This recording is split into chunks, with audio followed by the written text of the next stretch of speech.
बेटा chapter first हमारा चल रहा है इंट्रोडक्शन टू अकाउंटिंग। आज इसका हम ले रहे हैं 8th question.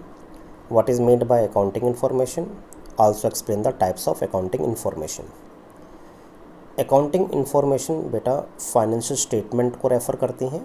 Means accounting information हमें कहाँ से मिलती हैं? फाइनेंशियल स्टेटमेंट से मिलती हैं। और जो फाइनेंशियल स्टेटमेंट जनरेट की जाती हैं वो बुक कीपिंग के प्रोसेस को फॉलो करके तैयार की जाती हैं। यानी बुक कीपिंग सबसे पहले की जाती है बेटा। बुक कीपिंग जहाँ पर ख़त्म होती है वहाँ पे आपकी अकाउंटिंग शुरू होती है। अकाउंटिंग में हम फाइनेंशियल स्टेटमेंट्स तैयार करते हैं। फिर फाइनेंशियल स्टेटमेंट से जो इन्फॉर्मेशन जनरेट होती है वो हम डिफरेंट यूज़र्स, चाहे वो इंटरनल हैं चाहे वो एक्सटर्नल है, वो इन्फॉर्मेशन हम उनको प्रोवाइड करते हैं, कम्युनिकेट करते हैं ताकि वो अपना डिसीज़न ले सकें। ये पहले भी हम इस पर डिस्कस कर चुके हैं। अब अकाउंटिंग इन्फॉर्मेशन कितने कैटेगरी में डिवाइडेड है?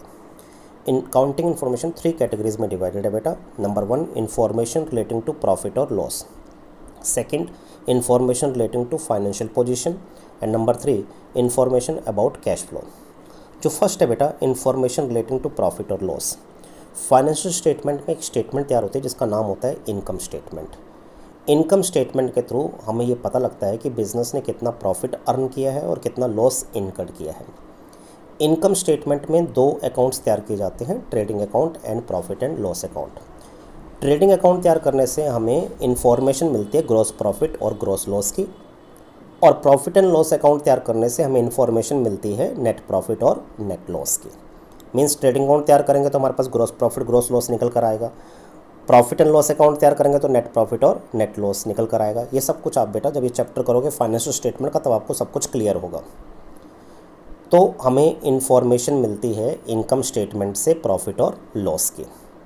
सेकंड है information relating to financial position.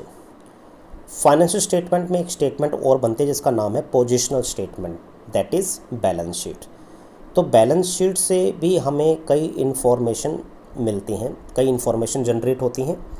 किस चीज़ की इन्फॉर्मेशन जनरेट होती हैं कि भाई हमारे बैलेंस शीट में टोटल एसेट्स कितनी हैं, बिज़नेस ने कितना पैसा आउटसाइडर्स को देना है जिसको हम लायबिलिटी कहते हैं, बिज़नेस ने कितना पैसा जो है ओनर को देना है जिसको हम कैपिटल कहते हैं। तो बैलेंस शीट के थ्रू हमें कौन कौन सी इन्फॉर्मेशन मिलती है, कितनी एसेट्स हैं, कितनी लायबिलिटीज़ हैं और कितनी कैपिटल है। तीसरे नंबर पर information about cash flow. Financial statement के थ्रू जो है हम कैश फ्लो स्टेटमेंट तैयार करते हैं, और कैश फ्लो स्टेटमेंट के थ्रू हमें इनफ्लो और outflow of cash during a particular period of time पता चलता है कि during a particular period of time हमारे पास कैश का कितना इनफ्लो है, कैश का कितना आउटफ्लो है, मतलब कैश कितना आया और कैश कितना गया है। कैश की अवेलेबिलिटी का हमें पता चलता है, और उसके बेस पर हम डिसीज़न ले पाते हैं। डिसीज़न रिगार्डिंग कि हम अपनी एक्सटर्नल लायबिलिटी को पे कर सकते हैं, क्या हम अपने शेयर होल्डर्स को डिविडेंड पे कर सकते हैं, क्या बिज़नेस को हम एक्सपेंड कर सकते हैं। तो लॉट ऑफ डिसीजन हम इसके बेस पर, कैश फ्लो स्टेटमेंट के बेस पर ले सकते हैं। तो बेटे 3 टाइप्स की जो है हमारा 3 कैटेगरीज में डिवाइड हो रखी है हमारी अकाउंटिंग इन्फॉर्मेशंस।